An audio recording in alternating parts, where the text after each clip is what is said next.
What's up, everyone? Welcome back to the LessAlex podcast. I am your host, LessAlex, and today I am joined by Mat Bimonte. How's it going, Matt? Good, man. What's up, everybody? Before we get started, before we hop into this awesome discussion with Matt and his history in gaming and in Magic and in esports, let me get the housekeeping stuff out of the way. First off, if you enjoy the podcast, make sure to rate it 5 stars on Apple and over on Spotify. If you want to follow me, check me out on Twitter, Twitch, and YouTube. All of those are at LessAlex. All that stuff will be in the description below, in the show notes below. But with all that stuff out of the way, let's hop into it. Let's not waste any more of these people's time.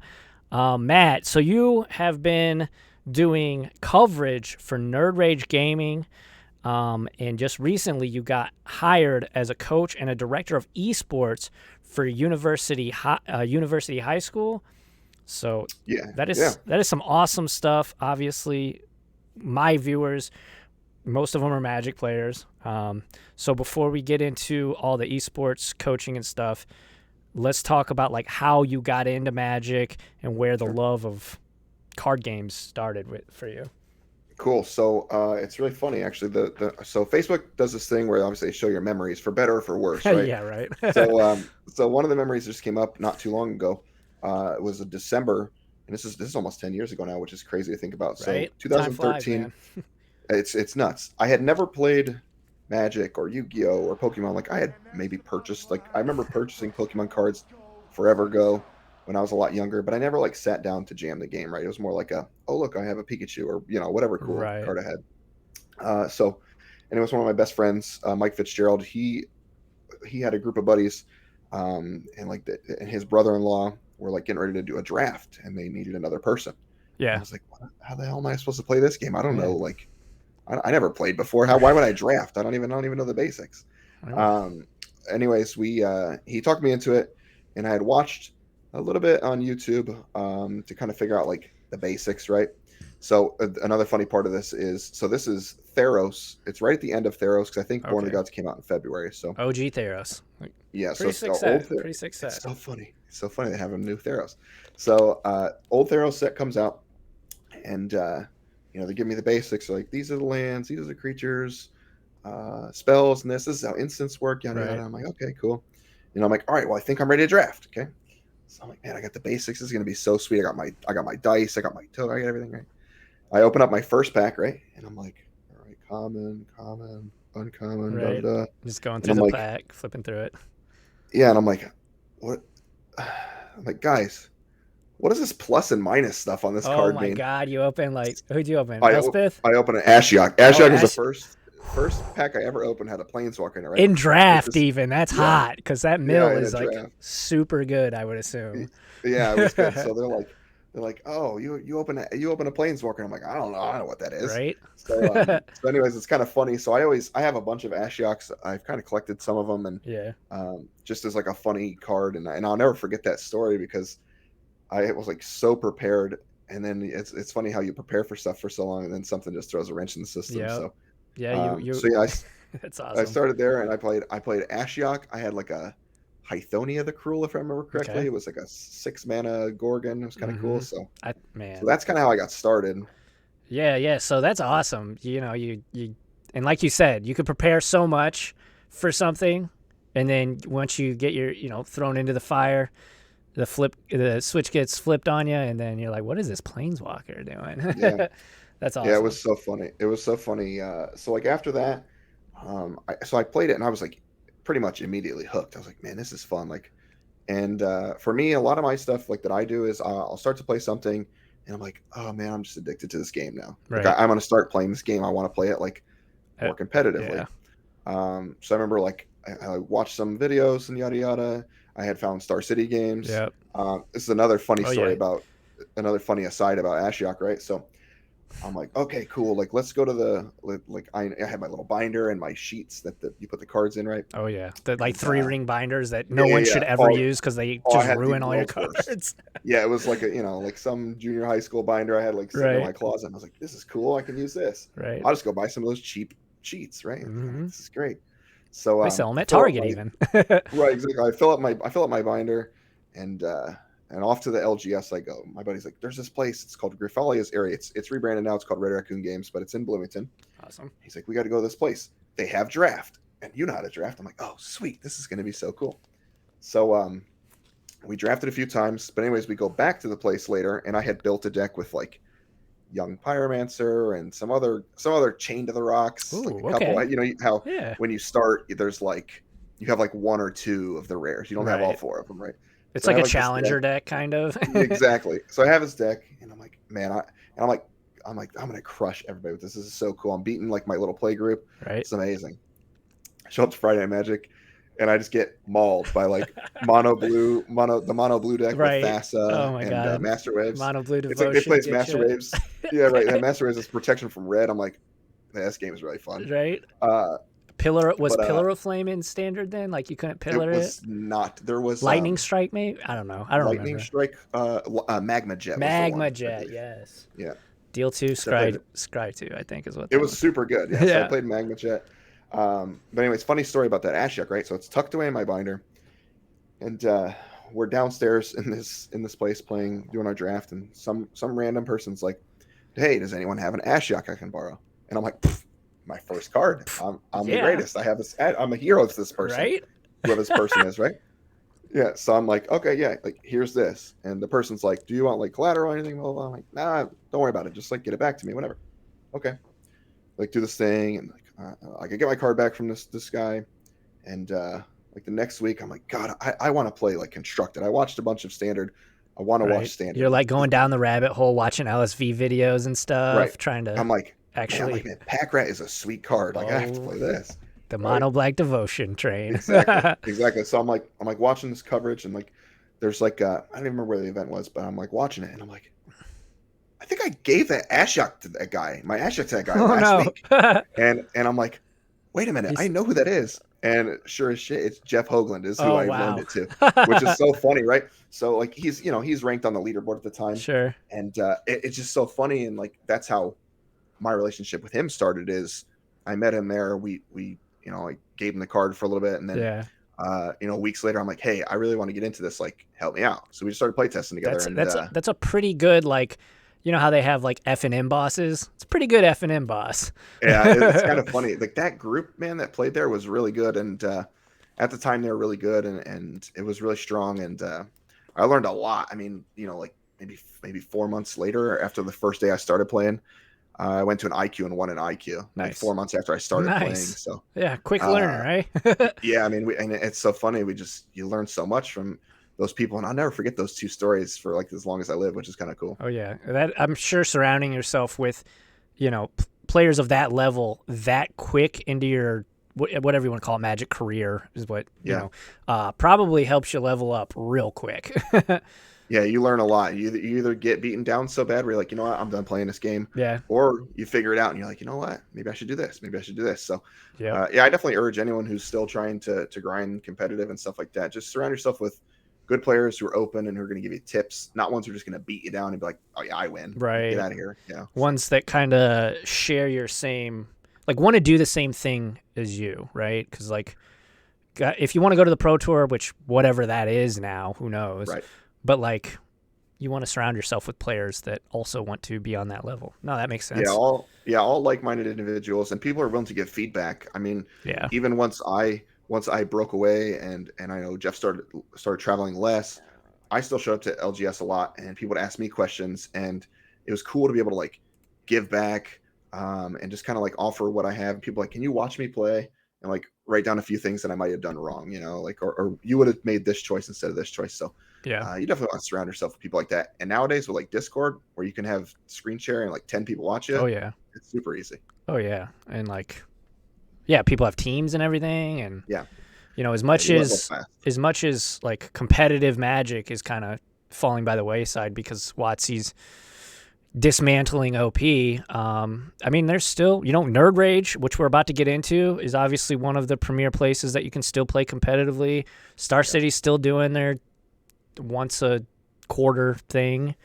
Yeah. And, there's other smaller, like streamers have actually started to do, like, I know DGen Gaming just did a huge like $1,500 buy-in, or not buy-in, but 1,500 payout tournament. So Sure.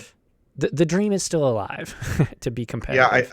I think what you're like the grassroots stuff, like you hit the nail on the head. Like even Nerd Rage is still like, we're fairly large, but we're kind of in the middle somewhere. There's Midwest like known, right, but like we're large for the Midwest, yeah, but the grassroots stuff, like people being able to hold their own tournaments and things like that. Like, yeah. Which if WotC had a spectator client it'd be for so Arena, much better.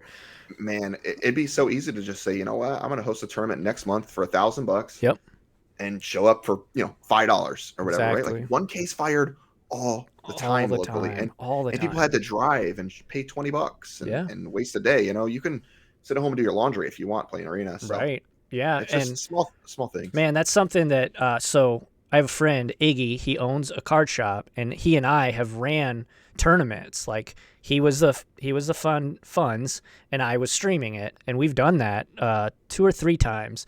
But it's so hard because there's no freaking spectator mode. You got to get everybody into Discord. You got to make sure nobody's cheating and listening to the, Yeah. It's just spectator mode would be Wizards, please. It's Please give us a spectator mode. It's really a disservice to the players to not have a spectator mode Yeah. when every other if you build yourself as if Magic never said we're going to be a top 5 esport or whatever Right, that whatever quote was, the world will see, or the world Right, will know.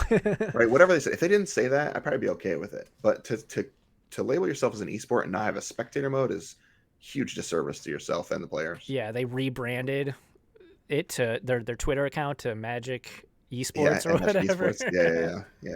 Sketchy. Yeah, we could go on all Sure night with, I'm sure, our opinions of how WotC's been running the competitive scene, but maybe another episode. So, that was 2013, Theros Block. You found Ashiok, and you said, you're kind of a little bit of a collector of Ashioks now, but fast forward to 2017, obviously your knowledge has grown greatly since then, but how did you get into doing coverage for Nerd Rage Gaming? Yeah, and you know what? It's kind of funny. So I had played. So this is another good story, right? So in my bathroom, I have Grand Prix Chicago. I have a playmat. Oh, it's my really favorite playmat. The It's dragon. got Wrigley Field. Yeah. If you guys haven't It's seen it, it's got so like a cool. dragon that has Wrigley Field, and I'm a Cardinals fan, so Yeah. I hate the Cubs, and Yeah. he's like ripping up Wrigley Field. It's beautiful. Anyway, sorry to interrupt. It's an amazing but- playmat. No, it's an amazing playmat, right? So, Yeah. so anyways, my first Grand Prix I ever go to, Chicago. Nice. Wow, this is 2 hours away. This is great. Absolutely. I could do this. I'm crushing my LGS. I can go to a Grand Prix, right? I could win one of these things. So, so I go to the Grand Prix, and you know how they have like the million vendor booths at the time. Yeah. Back in And the good old days. exactly. And I see all these guys, and it's like they're in like black shirts. We still have these things too, by the way.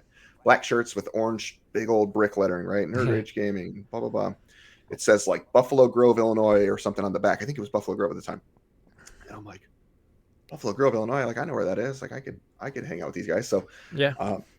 Long story short, I had known a couple of the guys that were on the team. Nice. Just kind of like in passing, playing at like PTQs and stuff like that. Right. You'd seen them at tournaments and stuff. Exactly. You always see the people with the branded stuff. Like that's what I do. Right? It's free marketing. Yeah. So anyways, I walk over to where they're at, and I get to chatting with their owner, Norman Cohen, and we just like kind of chat for a little while. And he's like, "Oh, you should come check out like our tournament. We're gonna start like doing some tournaments, whatever." Nice. I'm like, "Okay." And they're like the 1Ks and the 2Ks and stuff like that. Oh yeah. So I started playing on their circuit. It's kind of how this starts, right? So I started playing on their circuit because I find them through this Grand Prix. So I started doing okay on the circuit. I wasn't like a full-time playing on their circuit. I was like, I can go to this one. I got to work this one. I can't make it, whatever. Right. And I was starting to get like some leaderboard points. And then I can't remember when it was, but I had decided, you know what, I'm going to try and make the Star City Players Championship. Yep. Because Jeff was doing the grind. I was like, well, that's my buddy. We go to everything together. I might Right. as well tag along. So I needed to learn Modern, right? So I'm like, oh, there's like a local thing. Like it's right before this tournament. Like I might as well go play it, right? So I play the local thing. And I played, this is a deck I would never, ever play again, okay? It was green, white, and it was like Whitleaf Liege, It was like, and it had like Loxodon. Was it Loxodon Loxodon Smiter or something like that? Smiter. Right? Yeah. Dude, it was the worst deck I've ever played. Right? Yeah. Selesnya is definitely like my least played Yeah. color. I like white, but I only like white with blue, basically.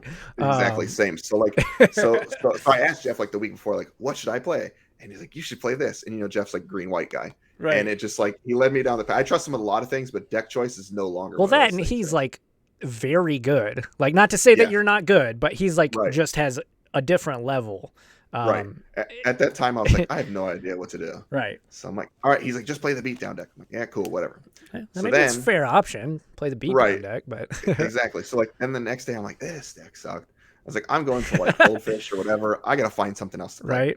Right. And I find Grixis Delver, and I'm like, whoa, this deck is insane. That's more my speed. Cool. Yeah. Yeah. I'm like, this is cool. Like, I can certainly like point and click, kill stuff, and attack with this Delver Secrets. So I'm like, all right, I've only played one tournament. I might as well just show up to this tournament. It's Star City Games. Indy was the tournament. I was likely there. I went to as many of those indie ones as I could. It's like I had him in like 2014 or 15. I can't remember. Anyways, sure. Anyways, I show up. First time I ever played like a big modern tournament with more than like 20 people in a room, right? Yeah. So I go. I just like I'm playing my deck, and like you know how it is when you play a new format. You're like, well, I don't know what this card is. Right. You got to read and. Right. And like in modern, there's like Scape Shift was a deck. Right. Oh my God. The first time I played against Scape Shift, they're like, I win. I'm like, okay. Yeah. Like Scape Shift was still a deck. Tron was like all over the place. Rip Tron. Jund, Burn. And I'm like, well, I know what Burn does, but the other three don't really know what's going on. What does Scape Shift mean? What are they doing? What do you mean Valakut? What's that? Right. So somehow miraculously, I go 6-0. Nice, crushed them. Yeah, I go 6-0. I go 6-0 double draw, right? And then those were the 1 day turn. The 1 day. Yes, they were. Yeah, I remember. So, So 6-0 double draw. I'm like, man, this game's easy. What are you talking about? I just cast Mana Leak all day. Oh man. So quarterfinals. I couldn't remember what I played. This is great. I played against Affinity, and I had Culligan's Command had just came out, and I had I think 3 of them in my deck. Man, so I was like reading my Culligans, and you know how it is when you're like, this feels so bad. You're like the new guy, and you're like this with your cards. You're like, and then you're like, is that an artifact? Right? You got to look over. What is an artifact? Does that have 2 toughness? Oh, it does have 2 toughness. So kill that to that. Yeah. So I got a 4-for-1 in the quarterfinals because they had Glimmer Voids in play also. Disgusting. And so I win that. Play against the tight one against Jund against the guy. So I literally won the modern tournament. I won this modern 5K. I had no idea what I was doing. Right. I still didn't know like the modes. Like I didn't even know how Tarmogoyf worked. Right. Okay. Like I was just like, wow, I guess I'll counter this. Right. I guess I'll spell snare your Tarmogoyf. It costs 2 mana. Right. We'll use that. So like happy go lucky like win this modern stars 5K. In your eyes, just happy to be there.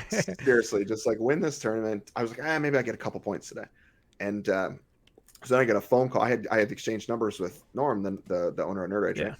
So he calls me like the next day. Congrats, man. I'm like, congrats on what? And he's like, the modern 5K you just won. And I'm like, oh, that little thing, that was streaming to like 5,000 people or whatever. Right. I'm like, oh yeah, all right, well yeah, thanks, man, yada yada. So anyways, we got to talking, and he's like, and Norm's funny. He's really old school, man. So he's like the phone call guy. He's not the text guy. He'd rather call you on text, sure. He's the phone call guy every time. Like, hey, and it's like he'll call you, you'll leave it, and you'll text him like, hey, what's up? He's like, call me back when you can. Call me back when you can. You couldn't just text me, right?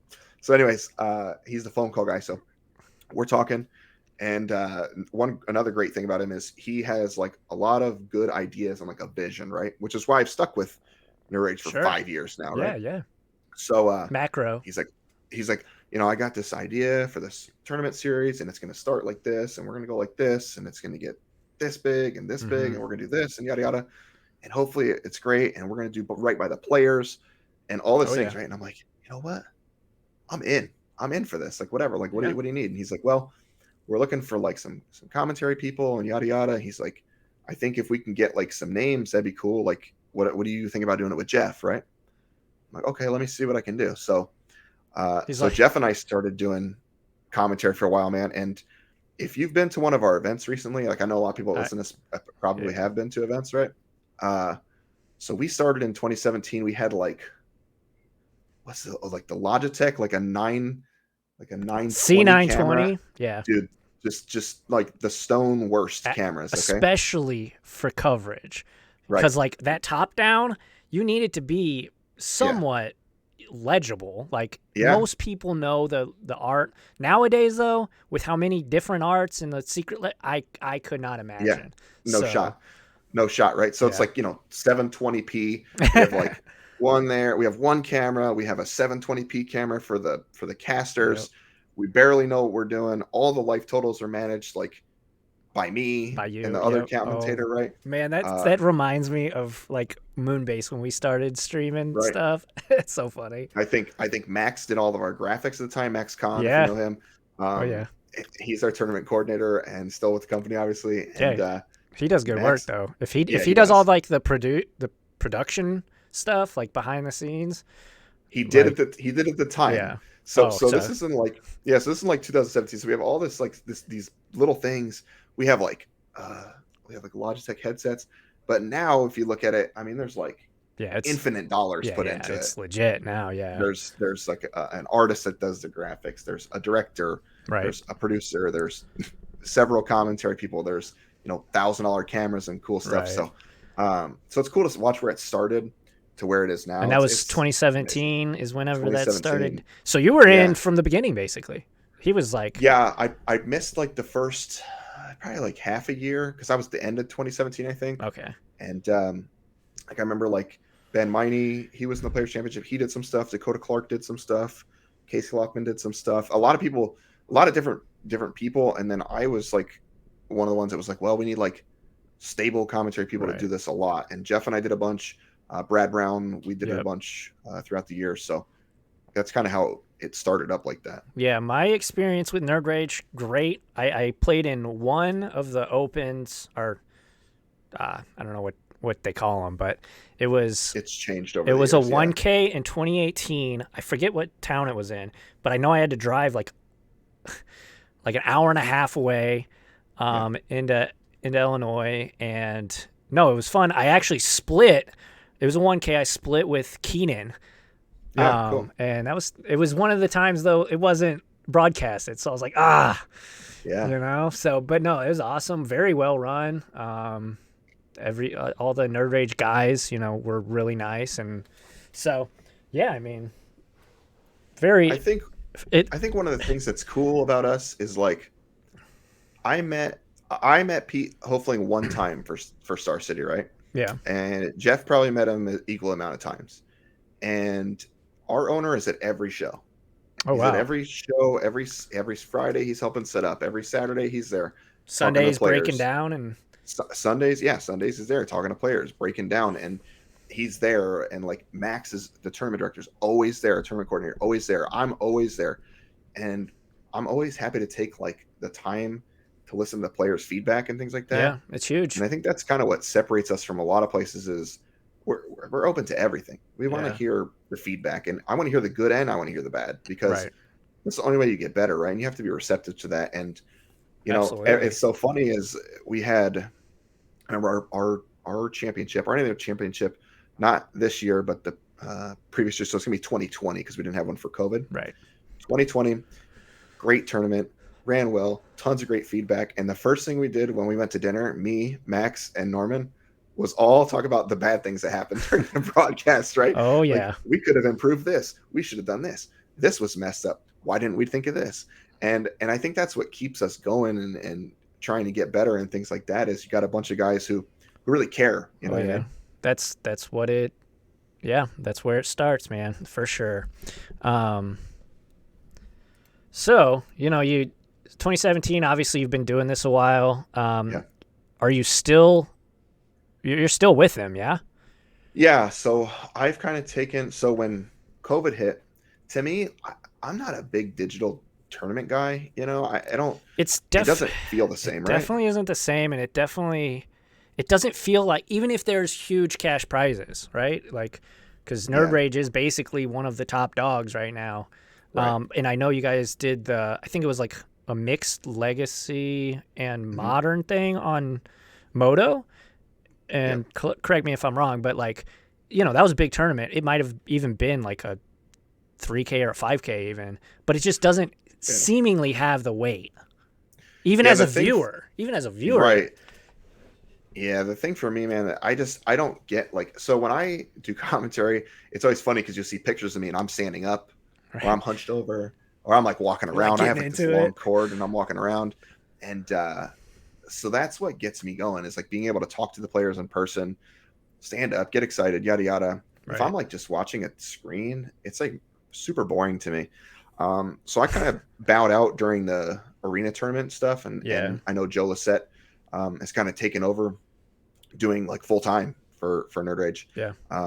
So, and now I've kind of taken a backseat. I'm not doing commentary, but I'm always at the shows, producing. So I'm working with the director directly to tell him we need to do this. This is going to look good. So you're producing more now, is basically. Yeah, I'm doing most of the producing stuff, and I'll pick all the feature matches that you see through Nerd Rage commentary. I basically pick those.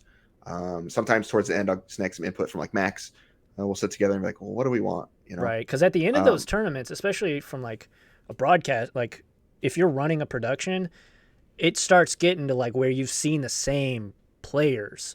You might have picked them. Oh, there's a name, right? Maybe a Jeff Hoogland's playing round one, and he might be your biggest name. You want to get them on camera because if they do happen to lose, well, then it kind of doesn't make sense to put them on camera at 0-1 or whatever. Yeah. So no, I totally get that. Yeah, it's a delicate balance, right? Because we want to showcase big names. Like we have like Caleb Durward has shown up at our tournaments. Yeah. Like Jess Estefan, Brock Parker showed up at our tournaments, right? Like you want to get Mebo. I know she was at one a couple. Right. There's tons of people show up to our tournaments and big names, and you want to get them on, but you also want to be able to build storylines, right? So, I think that's one thing I learned a lot from Cedric actually is. Oh sure. And from like the Star City guys is like, you can take Joe Random or Jill Random, and you can build them up to as big a star as you want, as long as you're doing this to them. It's right, pushing them to the moon. Right, and as long as you're pushing them, like, and you have to be careful, obviously, with the players you choose and things like that. But definitely. And be sure it's something that they want as well. So that's something that I try and do is, well, we'll get these names on, but also the regulars and the people that are on our leaderboard, I want to be able to like prop up and give a platform, right? Especially if it's something that they want to be doing. So that's a delicate balance, though. Yeah, especially like if you're in like later in the tournament series life of that season, if you got two players right there neck and neck for, trying to get into the top tables and actually make the championship, that's awesome. Very good point too, because I would say one of like my favorite, like, I don't know if it's like, it's not my achievement to own, but one of the coolest things that we've done is like we've made some names like household names, right? Like Will Kruger is X-Whale. And and he's done his own thing on Moto, don't get me wrong, but like we've done tons of stuff to put him on camera. Joseph Bernal, obviously Joe's been around for a long time. I know Joe. He's had chops and like, but we put him on camera all the time. Matt Hoey, a lot of those guys, like Andrew Tenjum, like a lot of these people they're kind of like household names at this point, right? Tenjum did real well in like for Star City back in the day. Right. And it's cool to be able to like continue to prop those players up. And it's funny, I have a lot of people like come up to me at shows and are like, hey, can you introduce me to so and so, like whoever's right, can you introduce me to Will Kruger? Like, yeah, no big deal. Like that, I ride with the guy, he lives 2 minutes from my house. Like it's no big deal. It's cool to have people like where we've built storylines and we've built up players. I think it's one of the coolest things that we've been able to do is follow the model where we build up the players that we want to build up and they continue to crush our tournaments and things like that. Yeah, and that's always, I'm sure, awesome for you, is if you are, as you say, kind of building a story behind a player and then they at the same time are absolutely crushing it. Like that's got to be chef's kiss. Oh yeah. Because it's like, it's like you're telling it. It's so funny to me because when you're saying all this stuff, like pushing people and trying to make kind of like micro stars out of people, it reminds me of wrestling. I'm a big wrestling nerd, Sure. so like like it's storytelling, and you can really make a star out of anybody as long as obviously they want to and they're playing well. You can, yeah. And I think I agree, especially with X Whale. I knew the name as like a moto grinder, but like after watching NRG series, you know, Kruger is definitely he's a damn good Magic player. Yeah, I mean, and it's cool because you get to put a name with the face and things like that. Like again, you just can't. Well, you can't. It's hard to do digitally, right? Yeah, And yeah. Unless you got face cams, but then it's like you got to be. The players have to be content creators, and not everyone is. And yeah, that's right. Yeah, no. Yeah, I love it. I just love the behind the scenes stuff because that's what, when I was doing my stuff with Moonbase, I was trying to be producer, comment. I was trying to do it all, but yeah, it's tough. It's definitely tough. So I just want the listeners to kind of get that taste of it's so much more than just hitting record and there's this beautiful production. or even if you are like when you guys are starting out with the C920 camera, like it's still a lot even at the most basic budget version. It is, and you know, we have like a table spotter that controls all the life totals and things like that, so there's a tons of chaos that goes on. Oh yeah. But we've done so many shows now, man, so it's like well-oiled machine, eh? Right, and there's there's nothing that I can't be like, I know how to fix this, right? Like when it's messed up, like, okay, we can fix this, but there's always something, and it's part of the charm of running tournaments, honestly, is like something's going to go wrong. You just have to figure out how to fix it. Right. Or if, God forbid, your scenes on OBS screw up somehow, or if something's like off and you got to go in there and that would happen to us all the time. Much lower production quality, but it definitely, you run into it. Do you have, so kind of, we didn't write this on the show notes, but do you have any like suggestions for potential TOs out there wanting to get into the space of like running online tournaments? Or it is difficult. I will say it's definitely difficult, and we are very blessed and lucky to be in. We kind of hit at the right time, right place, right time. Start coming up at the right time, yeah. Yeah, and a lot of stuff like that, like tournament organizing is like that. Twitch TV is like that. Any content producing is like right place, right time. Mm-hmm. But what I will say is like you just got to get out there and do it, right? And make sure you have the players that are willing to try it, right? Take a gamble on you. Yeah. And just be receptive to the feedback. You just have to. If someone says, "Hey, this stinks," don't defend it. You know what I mean? Yeah, that's your first instinct. That's always the first instinct I feel, especially with the internet. That's just how the culture is now. Exactly. And like, you know, it's, well, this is my baby. I did this. Like, this is what we got. Yeah. You just have to be receptive to all feedback. I think it's the best thing. And definitely always reach out to someone who's done it before you, right? We're not reinventing the wheel at Nerd Rage Gaming. Right. We're just taking like the groundwork that has been laid for us, and we're just going to do the same thing, and we're going to improve little pieces where we can, you know? So that's my other advice. Just don't reinvent the wheel, because you'll drive yourself insane. I think that's a great bit of advice. Just don't try and do too much too fast. Start little and don't try and reinvent the wheel, because I mean, I just told you guys what we started with 5 years ago, right? Equipment wise, you can do that. Anybody can do that. I mean, maybe not anybody, but you know, you can do that. You can get a top-down camera attached to a laptop or whatever. Yep. And you can adjust life totals, and PVC pipe is what we used.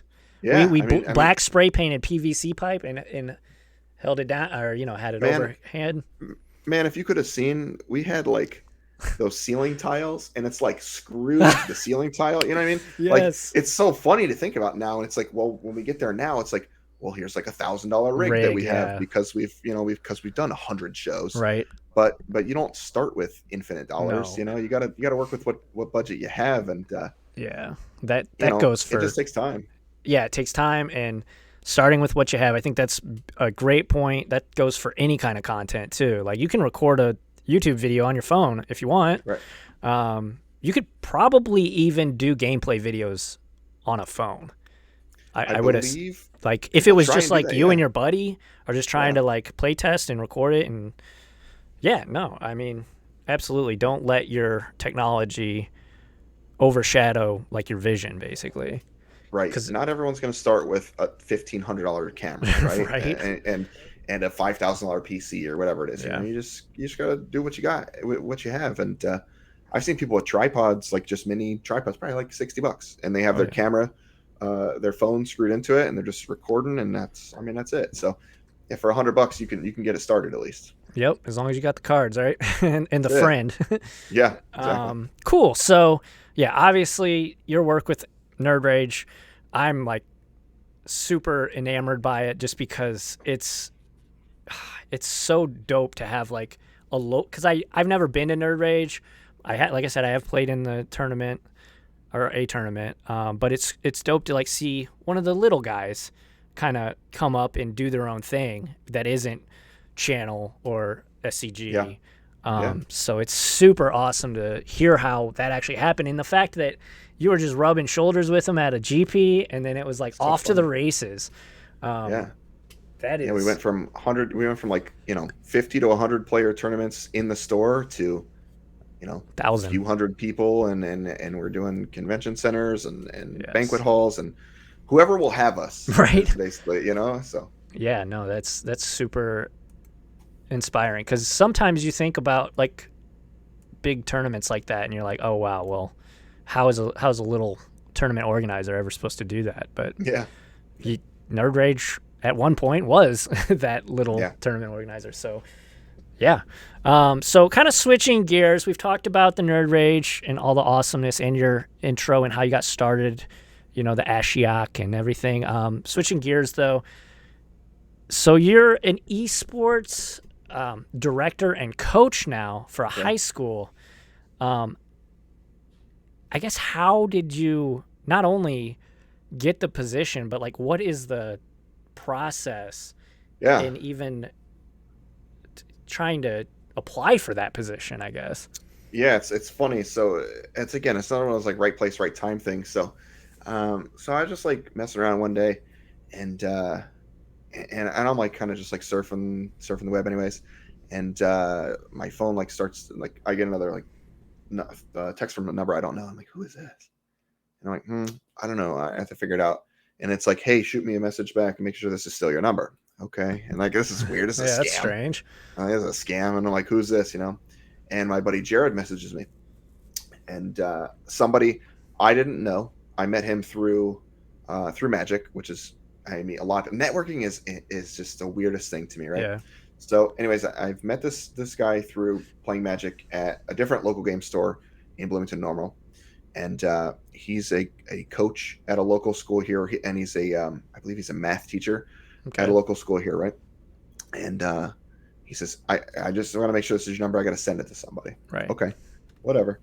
And so, anyways, he also is, and I hadn't talked to him in probably like 2 years, Right. maybe 3 years, and Oh, wow. he's actually the coach of the esports director and coach at one of the colleges here in town, Okay. as well as one of the high schools. And he's like, this school that's owned, so the school that I work for now is owned by Illinois State University. Okay. And he says they're looking for an esports coach, and you're perfect for the role. Okay. That's always nice to hear. Yeah, he's like, you're perfect. You have to apply for this. And I'm like, all right, whatever. And the posting had been up on Indeed, and I have a job. I'm not searching for a job. Right. So on Indeed, it had been up for like a week, and I'm like, there's no way they haven't already hired somebody for this thing. Right. That seems like a dream job, right? Yeah. Somebody is like, I want this job, like, and they're gonna do it. And esports is so new that, like, think about like your athletic director when you're in high school, right? Yeah. You think they knew like about esports? Probably not. Maybe. Not a chance. No. Right. So if you start to say a couple things, you're like, oh, well, that sounds good. As the esports director, you're like, yeah, well, or as the athletic director, oh, that sounds good. You're hired, Right. How many people are going to sign up for this, and you know how like the older generation is like, yeah, whatever. There's 6 people interested in this. Whatever. Right. And it's a multi-billion dollar. Exactly. They're like, yeah, this is never going to take off. So anyways, who would want to watch people play video games? Oh, it's so funny. So anyways, I fill out this thing on Indeed, And the athletic director sends me an email like, hey, I'm actually doing interviews this week. Gas. Hold on, sets me up. And I'm like, holy cow, they didn't hire anyone. This is amazing. Like I have like really good credentials for this, right? Like Yeah, there might 5 be years somebody, in. right? There might be somebody better than like there might be people like equal to me, but there's nobody better suited Nobody for the role in better. this city, Yeah. probably, right? And Yeah, I it's like, mean, because Bloomington Normal is not like a small town, but it's certainly not like a right, massive city. right. It's like 80K Yeah. roughly, right? Yeah. The Twin Cities are. So, anyways, so this is another funny thing too. So I do a Skype interview. Everything's Skype now. Of course. Yeah. Skype interview with the athletic director and another person who had been doing it as like a club for a while, right? Like an Okay. esports club. Now, was this a and then they student finally, or was this like this is a a teacher? Okay. a teacher, a faculty member. Yep. So faculty member who's been doing it as club and the athletic director. And so I'm like talking to the guy for a little bit and the athletic director and the faculty member, you know how you get that look? It's like, are you? Do I know? Yeah, right? You know? They're like, who? And he's like, I know this guy. he's from like, somewhere. and the guy's like, I know you from somewhere. And I'm like, I don't know. Probably. Like, I lived here a long Maybe. time. Yeah. I lived here a while, maybe. You're like, And I he's just like, got no, one of no. those faces. He's like, what games do you play? And I told him, and he's like, that's it. I know you from Magic the Gathering. Wow. Like, oh man, I got this. You're I got in. This job. I got this job, right? Right? So we start like talking, and anyways, long story short, athletic director's super cool, by the way. He's one of those guys. It's like he's really like into it. He's super excited for it. He might not know everything about Right. it, but he's like, this is going to be amazing. We're going to do this. We're going to go to state. We're going to host the sectional, blah, blah. He has no idea what's going on, right? Like he doesn't know how to connect to the internet basically, but Right. it's like, no, that's he's very super, excited for it. That's super dope that he's like about Yeah. it, even though it's so cool. So yeah, anyways, I get to do this interview and the guy's like, regardless of what happens here, find me afterwards so we can talk about some Magic stuff because I have like a group of kids interested in it, right? Right. So so I start talking to the guys about it, and yeah, athletic director offered me the job the next week. Nice. And which is kind of cool. So it's weird because they had you sweat it out though a little bit. A week? Oh yeah, a week. Yeah, a week. I That's was like, brutal. they hired somebody. That's crazy. Right? Who's better than me?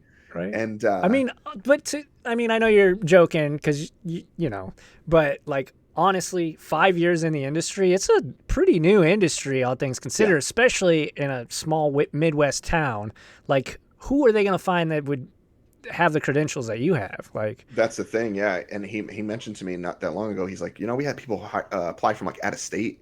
Oh wow. For these jobs and yada yada. And he's like, man, he's like, your resume is good, and I just wanted someone like local too, Right. So somebody who knew the community probably, and yeah.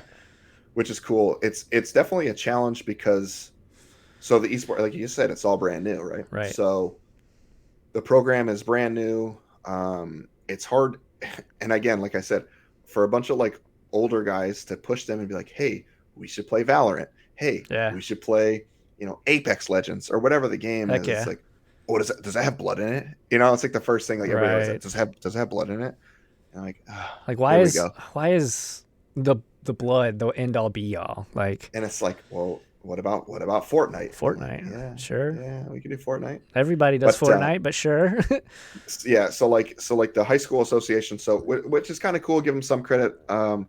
They're doing Rocket League, NBA 2K, and I'm for it. Super Smash Brothers is like the 3 games that they're recognizing for the state series. So, and it works just like the traditional sports where there's like a regional, sectional, and a state. So that's awesome. So yeah, Rocket League, Smash Bros, and what was the third one? And NBA 2K. 2K. Okay. Yeah. I mean, yeah, that's 3 of the big ones for sure. I mean, yeah, and it's cool. Like those are the games that are recognized by state right now, but that doesn't stop you from like. And my ideas, my kind of vision is like, well, we'll go play like the dozen high schools that are local. We'll play like League of Legends against them. There's kids that want to play do like Minecraft stuff or whatever it is, right? Yeah. Like I want to make it accessible for kids. Is there competitive Minecraft? There is like some competitive Minecraft. Okay. The kids were telling me about it. I'm getting younger by the kids, obviously. Right. They're telling me these things. I didn't even know that. Yeah. That exists. So it's definitely a cool new thing, and I'm happy to like be able to give back. I think the one thing I always said to the athletic director there and to the kids is, I played football and I did wrestling and I did track when I was in high school. Sure. But man, if esports was a thing, I might have never done those. I would have loved to have esports as a thing at the school. Yeah. Oh man. And it's amazing that like good on them to get people to back it and to get grants and stuff like that. And Oh, that's awesome. yeah, I'm just happy to start it and get it pushing. So is this a full-time thing, or is this just like part-time? For now it's kind of like whatever hours I want, right? So again, Okay. like everything's digital now, but we're gonna do practices in person. Like this is crazy, man. So so I don't know how much I can tell you, but I'm gonna tell you. Yeah, So, without getting in trouble. right. Please share it all. So I told you that high school is owned by the state university, Yeah. Illinois State, right? So we have access to their practice facilities. Oh, wow. And they have an esports team too. That's gas. So I mean, the computers are like state of the art. It's a sweet. I mean, it's huge. Their practice center facility is unbelievable for a bunch of high school kids to go play at, right? Right. So They must be. Oh my God, I would be losing my mind if I was. It's incredible. in their shoes. And there's that. I've had like several places. Like I posted on my Facebook, like, hey, I got this job, yada. Yeah. And I've had people like from like U of I, University of Illinois, like their esports director, like a bunch of people message me like, hey, this is awesome. Like, people would tag people that they knew and they're like, hey, this is awesome. Like, get in touch with me sometimes. Come hang out. If your kids want to scrimmage against U of I's esports teams, Oh, wow. scrimmage against, all these places. And it's super cool to watch it, and we have like a good facility where we can practice in person, which I'll probably do like once a week. And then, you want to sit at your house and play a lot of time, right? So what I'll do is I'll Discord in with them. They'll screen share and we'll kind of go from there. That's awesome. Yeah, it's Oh, fun. man. It's fun, man. That's seriously like such a dream because, even 8 years ago, did that position exist? Probably not. No shot.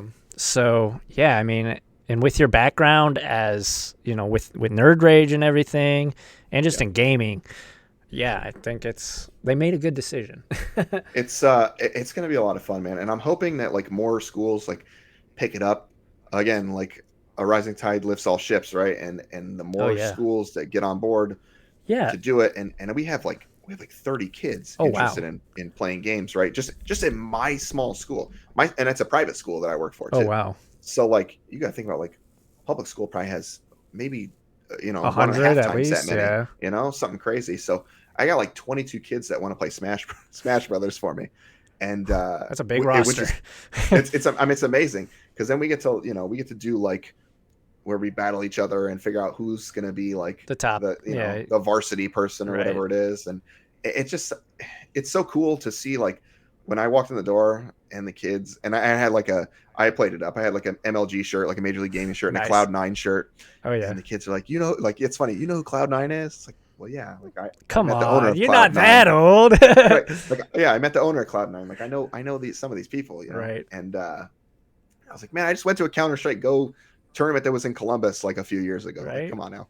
And they're like, do you play Smash Brothers or whatever? And I'm like, I mean, I don't play, but I'll pick up the sticks and I'll run you guys out of the gym. That's fine. Right. And it's fun. It's fun to have the kids' excitement is definitely one of the coolest parts. Oh, it's gotta be.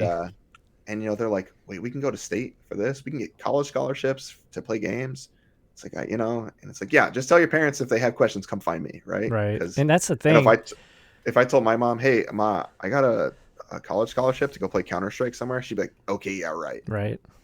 Yeah. So. Our generation, I feel like, is the generation that kind of made this stuff happen, where our parents are kind of just like, there's no way. Like my mom was like, you're never going to do anything in gaming. Like, so it's awesome that we're living in a world where, you can get hired on and make money off of teaching people and helping kids play video games, and that's awesome. And of course that the kids can get scholarships. It's crazy, playing games. It's so cool because we're like the adults and we get to like we're like young adults, so we get to be like, yeah, this is really cool, like we should play video games like all day. Right. And it's like everybody's like, video games. I'm like, yeah, it's like a infinite dollars are involved in Yeah. this thing. Literal billions. If you have you watched like a stream, there's 150,000 people watching this right now. Right. 150K. What do you mean? That's more than some sporting events. Like, yeah, I'm telling you, it's the future. So it's cool. And I'm lucky to be in the place where I'm at, where there's like an enthusiastic athletic director, not someone who's just like, we're not doing esports here. Right. This is garbage. Stupid. Yeah. No, for sure. And I go back to the fact that he doesn't know much about it, but he's like so down. That is awesome. He was so excited. So when I told you I had interviewed with him and I had met him in person, to do like paperwork, like probably about a month ago at this point. And I just went in last week to have a meeting with the kids, and I peeped by his office. I was just going to say hi, and I poked my head in, and I'm like, hey, how's it going? He's like, no, come here. And he's like, I got to introduce you to this person, this person. Dude, that's awesome. And he was like, he's just so excited about it. And again, like, he's not a big gamer, obviously, but he's just so excited, and it's great for the kids to have someone like that, for sure. Oh yeah, I mean, a coach of anything, or athletic director or teacher, you got to get excited for the kids' interests. Right. Otherwise, you're not much of a teacher, to be honest. Exactly. Cool, man. I'm super stoked for you. I'm stoked for the fact that this is a thing in a timeline that I live in.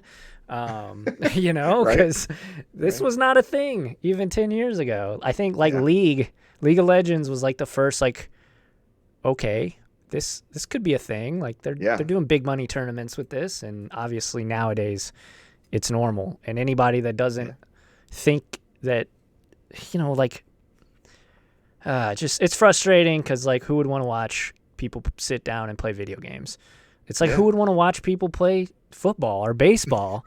Like, I can't go out there and hit 40 home runs, and like, at least at the end of the day, I can sit here, watch, Optic Gaming crush Halo, and then play a little bit of Halo myself.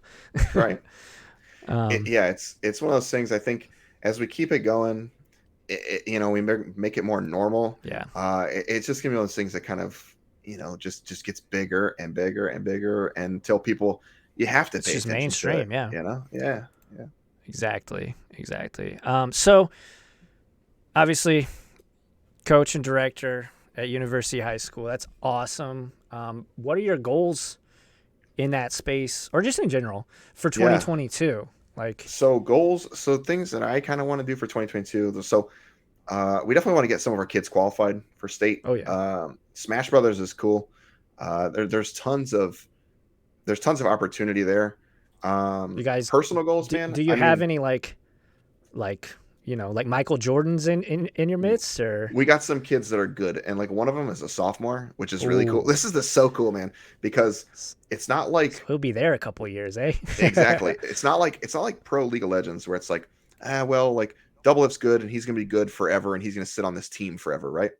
It's like, well, I have this, and like no one's gonna ever surpass them, right? You know what I'm saying? So it's like, well, I have this sophomore, and then next year he'll be better, and then that year he'll be better. And some of the people that are better than him now are going to be gone. Yeah.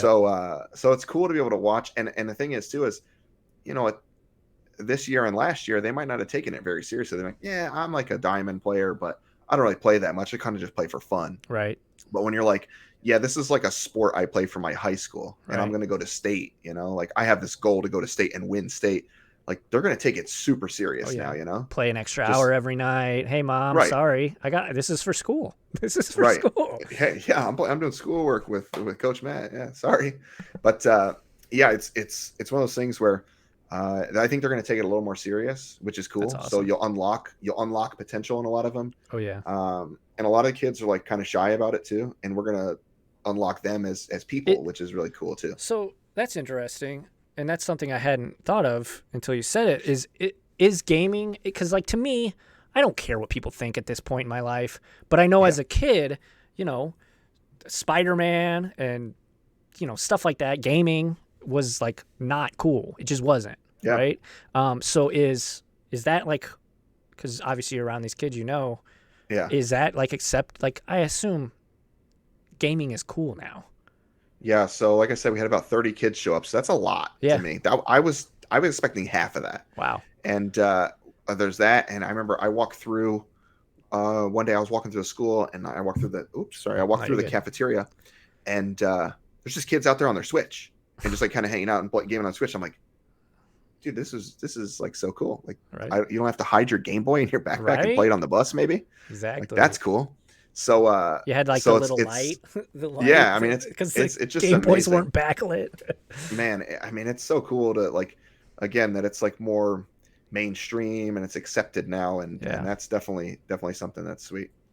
Absolutely. That's good to know, though. Yeah. Oh yeah. Yeah. As far as other goals, man, so I applied for a position for like Pokemon to do like broadcast directing for them for Pokemon Unite. That's one game I think MOBA style games and Battle Royale style games are just like obviously the two most popular things now. And very accessible because it'll run on anything. Right. Or exactly. at least League will. I haven't played Unite yet, but I assume Unite. So think about how much a Nintendo Switch costs, right? Like $300, give or take. Yeah. And how much your cell phone costs you, right? Like $1,000. $1,000, yep. So the technology. Unite's on your phone. The technology that's in this thing is way better than what's on this thing, right? So I got mine right on here. The phone it runs too, right? So being able to play games on mobile is obviously massive, and being able to play like a quick MOBA that takes 10 minutes is a big deal. So I think Pokemon Unite has an opportunity to become a massive esport. It's the biggest intellectual property in the world, right? I'm pretty sure it is. It has to be. It has to be.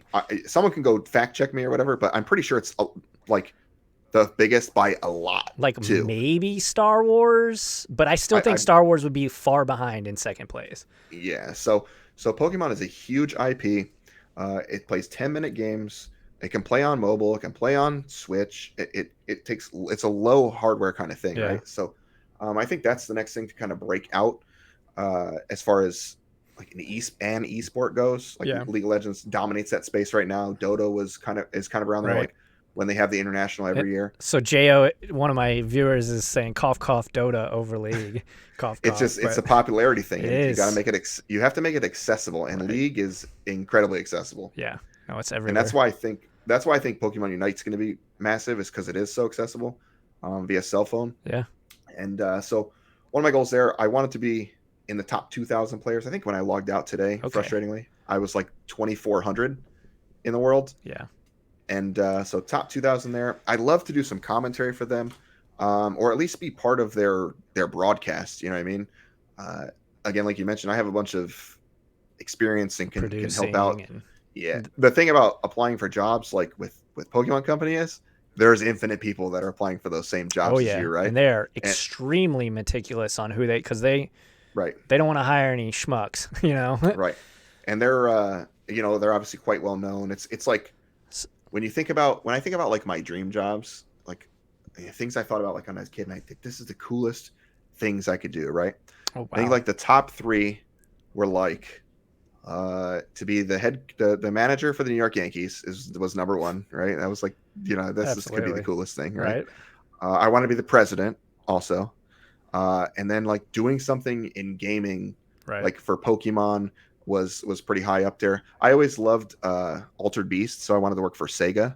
So like those were like the things, right? So I mean that's like a bucket list job. If you got hired at a Pokemon company, that's like that's like a lot of people's. That's like a lot of people's like, this is my dream job thing. Right. So so Jo coming through with the fact check. Pokemon is number 1 at 109 billion. Hello Kitty at number 2 with 88.5, and then Star Wars at 5, way down on the list at 69 billion. Think about that. Pokemon's number 1 at 109 billion, and $20 billion below almost is Hello Kitty. That's insane. Yeah, insane. It's wild.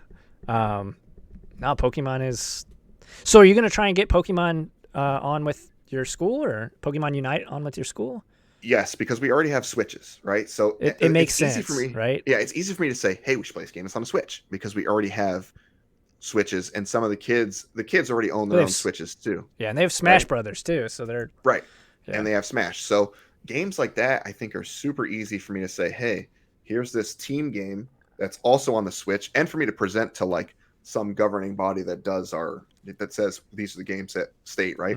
For me to say, hey, we don't need a bunch of hardware. We don't need to run League of Legends. We don't need to run Smite. Right. We can run off the hardware we already have. These kids already have them, basically. Yeah. Right. So anything that's cheap, I've always found that if you want to add anything, as long as it's cheap, people are more inclined to listen to you. Especially those in power, right? Right. Exactly. So like, we already have the tools for this. Why don't we just add it? And they're like, oh yeah. And I can, I can say, check it out. Pokemon's number 1 at $109 billion. And they're like, oh yeah, this guy's a genius. Right. So, it's you like come a out win-win. smelling like roses. Exactly. So, I'm hoping that thing takes off a little bit too, and I can maybe dip my toes in there and work with them. Yeah, especially if your end game is to be working at Pokemon Company. If you were a director/coach and got the state of Illinois high school board to get Pokemon Unite on the actual playing field, that would be a huge feather in your cap on working for Pokemon. Yeah, I would say, how cool of a bargaining chip is that? Right? That'd be cool. I got your game. Yeah, no, that's massive, I think. Awesome, man. Do you have anything else that you want to share with the lovely listeners? I don't think so, man. I didn't want to mention, you and I talked about it beforehand. I did think it was quite funny that we both signed on wearing baseball apparel, which is hopefully baseball starts on time, because I don't know if I can take it without it. My buddy Evan texted me, and it was false, but like some Twitter said, oh, they agreed. And I'm like, bro, where did you hear that? Because there's no way that Manfred this is not going to be an easy process. Yeah. I saw on ESPN, they said they met or planning to meet. I don't know. Sure. But like, so what? I'll believe it when I see it, man. And I hope I see it sooner than later. I'm very, I guess, cautiously optimistic, but I don't think it's going to happen on time, at least. I hope. Yeah. God forbid we don't get baseball this year. But just based on 2020 and how long it took them, we got 60 measly games that year. Like, it's rough, but yeah, definitely. Go Cardinals. I'm sure you're all about the, obviously the Yankees. And I think it's also, I wanted to say this since you brought it up, don't hate us because you ain't us. Yeah, it's not our fault you root for bad teams. Right? I love it, man. I love the petty. Cool, man. So where can people find you on the internet? Cool, man. So yeah, I spend a lot of my time, for better or for worse, on Twitter. And you can find me it's Bimonte. It's Baemonte. I post every time I start streaming, or you're on Twitch too, if you want to share that. Yeah, twitch.tv/Mat Bimonte. It's just my first name and last name. You can find me there. I do some Pokemon Unite stuff. Again, I mostly post about sports and music and just kind of random pop culture-y stuff. Magic occasionally when it's not when Twitter's not on dumpster fire mode. Yeah, which is pretty minimally, but yeah, we try to keep up with Magic still. Obviously, it's given the job that I do, and man, I'm hoping they figure it out. I hope that they figure it out. Right? Just hoping everybody, all of the things we like, figure it out. Baseball and Magic. That's right. Cool, man. Well, again, thank you so much for being on the podcast. I think you, like I said before we went live, I think you have a really unique perspective in gaming, and that's kind of what this podcast is, just bringing on not necessarily creators, but just people who are in unique positions in gaming or in sports or in basically whatever I find interesting. Yeah. But I think that, hopefully the listeners and the viewers have enjoyed it. As for me, if you want to find me, you can check me out on Twitter, on Twitch, and on YouTube at LessAlex. Those links will be down in the description below, along with Matt's Twitter and Twitch as well. If you enjoyed the podcast, make sure to rate it 5 stars on Apple and Spotify. If you want to go a step above and beyond, hit me up on Patreon. Check out that stuff. There's some perks over there. I appreciate everybody for listening. And as always, be kind to one another, and I'll catch you on the flippy flop.